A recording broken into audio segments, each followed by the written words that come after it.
Le physique d'un auteur, est-ce que ça compte? Le physique d'un auteur a tout obstacle ou bien suis-je totalement hors sujet en abordant ce thème? Bienvenue dans ce nouvel épisode des Blabla de Sandra, le rendez-vous des autrices, auteurs et amoureux des mots. Aujourd'hui, une question qui pique un peu, le physique d'un auteur. Est-ce que ça compte? On dit souvent que l'auteur devrait rester derrière ses livres, mais les réseaux sociaux ont pris le pouvoir et quand on s'auto-édite, il est compliqué de ne pas y avoir recours. Si on veut participer à des salons littéraires, des séances de dédicaces, pas le choix, il faut montrer sa tronche. Alors, est-ce que notre apparence pèse dans la balance? Des expériences ont montré que lors de la sélection de candidats pour un poste, à CV égal, celui avec le plus joli minois a plus de chances d'être retenu. Et oui, le physique compte. Les personnes avec un physique avenant attirent plus facilement la sympathie, elles sont plus attirantes, elles sont plus séduisantes. Mais en auto-édition,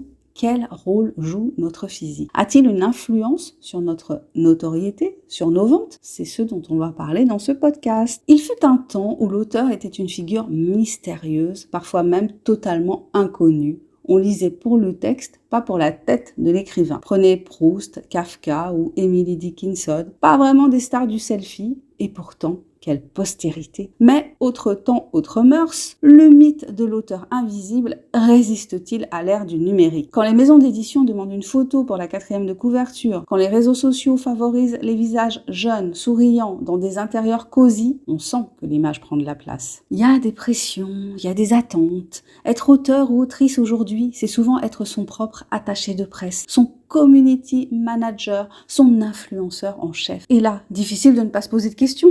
Est-ce que j'ai la tête de l'emploi? Est-ce que les lecteurs achèteraient plus si j'étais plus photogénique, plus beau, plus belle, plus jeune? Est-ce que je dois me montrer ou me cacher? Est-ce que je dois me mettre en scène? Les salons littéraires, les interviews vidéo, les réels sur Instagram, tout pousse à se montrer. Mais quand on est timide, introverti, ou que l'on ne correspond pas aux standards de beauté du moment, ou tout simplement que l'on n'a pas envie de se montrer, est-ce que cela veut dire que l'on ne réussira pas à se créer une communauté de fans et à vendre nos ouvrages? Soyons clairs, en général, quand on est un vrai lecteur, on ne choisit pas un livre à cause des abdos de l'auteur ou de la plastique de l'autrice. Ce que l'on cherche, c'est une voix, un univers, une émotion, d'être emporté, d'être transporté ou d'apprendre des choses, mais parfois, inconsciemment, les clichés sont là. Une autrice glamour sera plus invitée à la télévision, par exemple. Un auteur charismatique vendra mieux en dédicace. C'est humain, mais ce n'est pas une fatalité. Ce sujet du physique de l'auteur, je l'ai abordé dans mon roman. On a toujours besoin d'une blonde sexy en bikini pour vendre une machine à laver, qui parle d'une imposture littéraire. Une blonde sexy est choisie par la sœur d'une jeune autrice parce qu'elle est certaine que grâce à sa plastique, à son talent de comédienne, le roman écrit par sa sœur fera un carton. Si vous avez envie d'en savoir plus, vous avez le lien vers mes romans dans le descriptif. Alors, le physique d'un auteur.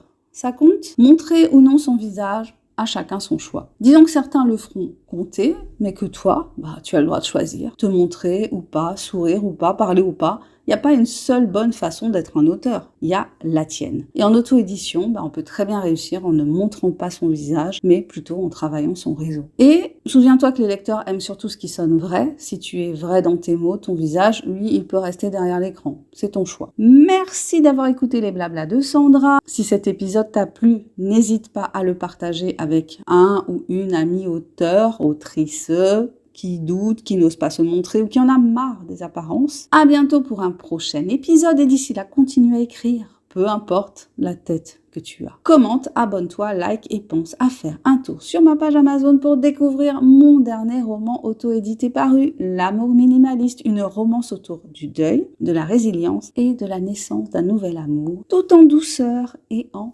sensualité. Bye bye!